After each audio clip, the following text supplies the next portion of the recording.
Olá, estimado irmão e irmã na fé em Jesus Cristo. Nós iniciamos este momento devocional em nome de Deus Pai, Filho e Espírito Santo. Amém. Façamos oração. Ó gracioso Deus, te louvamos por esse dia maravilhoso, pelas infinitas bênçãos derramadas sobre nós e nossas famílias.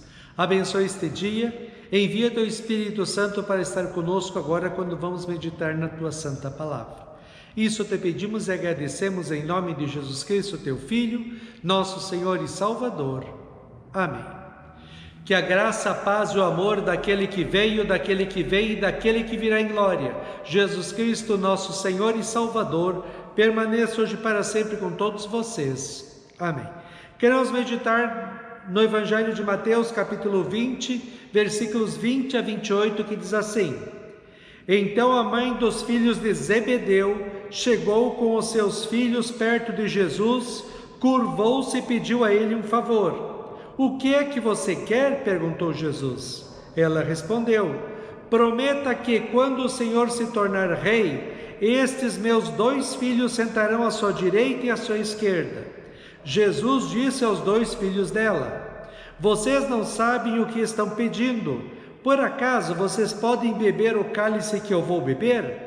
Podemos, responderam eles. Então Jesus disse: De fato, vocês beberão o cálice que eu vou beber, mas eu não tenho o direito de escolher quem vai sentar à minha direita e à minha esquerda, pois foi o meu Pai quem preparou esses lugares e ele os dará a quem quiser. Quando os outros 10 discípulos ouviram isso, ficaram zangados com os 2 irmãos.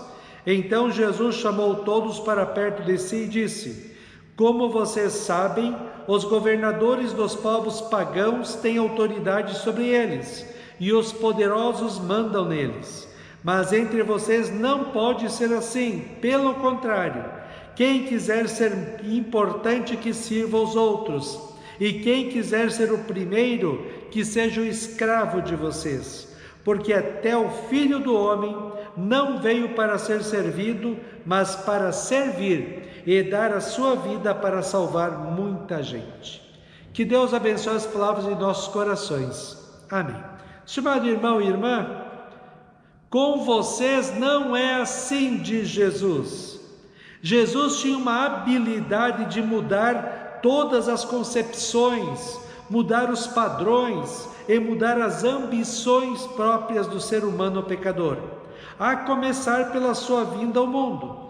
Enquanto todos na sua época esperavam um rei libertador, político e social, inclusive, lembre que os reis magos foram procurá-lo no palácio real, mas foram encontrar o Filho de Deus numa manjedoura, num coxo onde cavalos e bois comiam sua comida.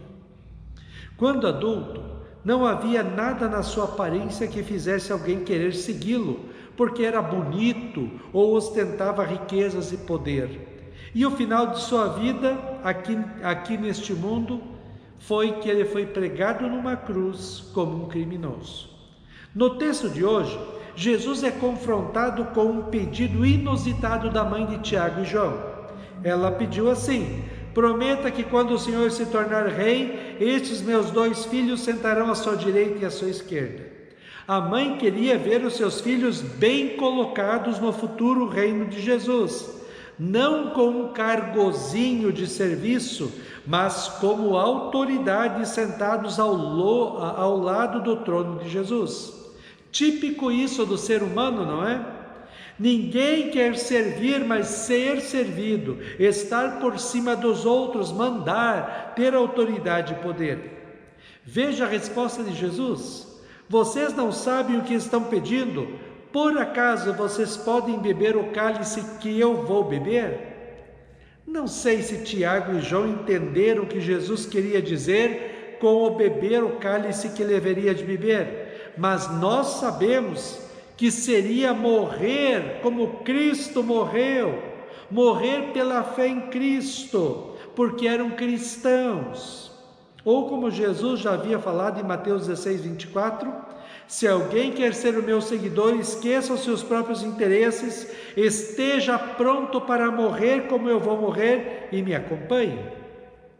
Na verdade, não foi Jesus quem mudou nada, mas foi o ser humano que, por causa do pecado, teve seus padrões de vida com que foi criado mudados.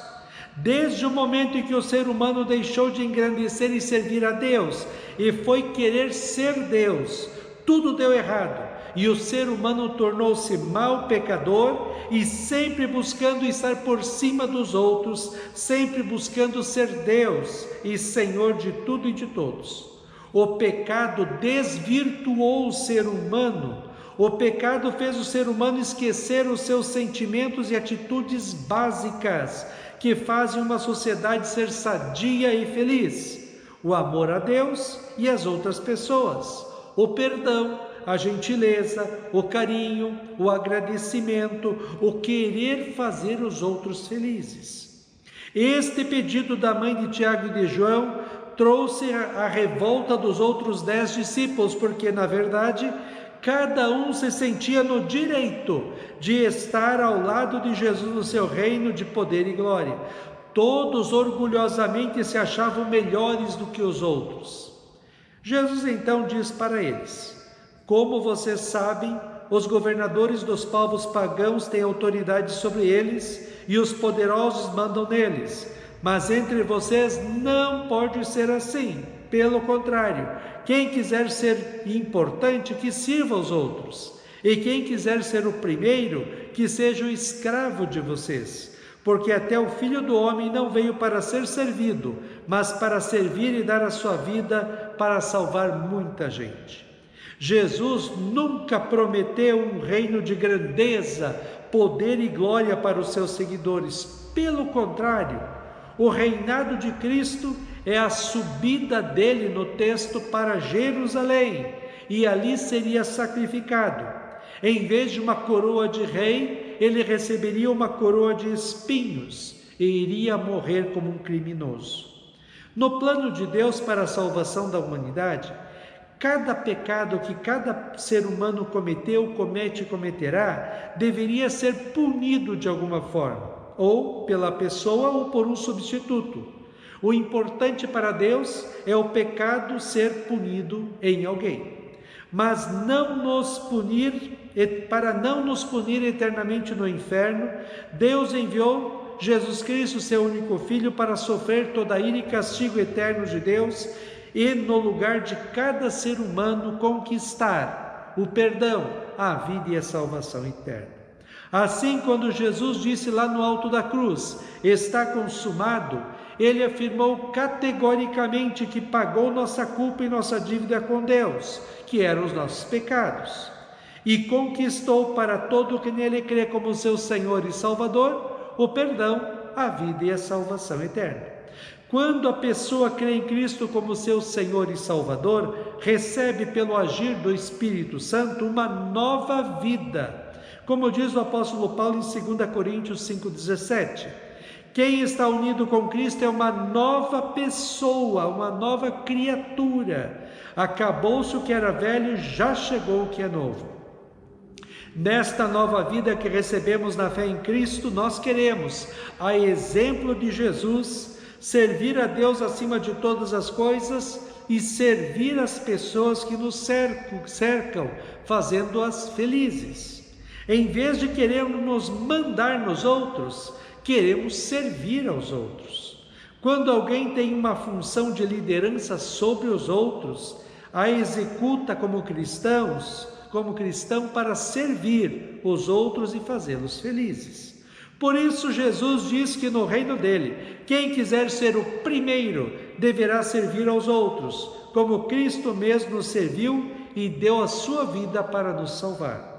Estimado irmão e irmã, como o mundo seria diferente se cada ser humano pensasse mais em fazer os outros felizes. Somente Cristo pode mudar uma pessoa. Assim, quanto mais a gente viver e falar do amor de Deus em Cristo, mais e mais pessoas serão transformadas em cristãs, e mais gente haverá para servir, e menos gente para querer mandar nos outros. No reino de Cristo, não há lugar para orgulhosos, não há lugar para mesquinharia, pecado ou qualquer forma de egoísmo. Só há lugar no reino de Cristo para o amor verdadeiro, que se entrega em sacrifício para fazer os outros felizes. O apóstolo Paulo diz assim em Filipenses 2, 5 a 11: Tenham entre vocês o mesmo modo de pensar que Cristo Jesus tinha. Ele tinha natureza de Deus, mas não tentou ficar igual a Deus. Pelo contrário, ele abriu mão de tudo que era seu e tomou a natureza de servo, tornando-se assim igual aos seres humanos. E vivendo uma vida comum de um ser humano, ele foi humilde e obedeceu a Deus até a morte, morte de cruz. Por isso Deus deu a Jesus a mais alta honra e pôs nele o nome que é o mais importante de todos os nomes, para que, em homenagem ao nome de Jesus, todas as criaturas do céu, na terra e no mundo dos mortos caiam de joelhos e declarem abertamente que Jesus Cristo é o Senhor, para a glória de Deus Pai. Amém. Façamos oração.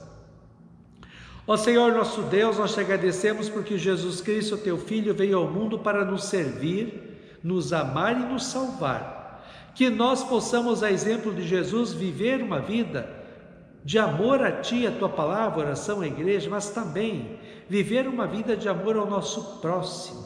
Que possamos, com nossas palavras e atos, levar este amor Teu a todas as pessoas que estão tão carentes e necessitadas de amor. Que a Tua palavra, que acolhe, que consola, que salva, chegue aos corações de todas as pessoas neste mundo.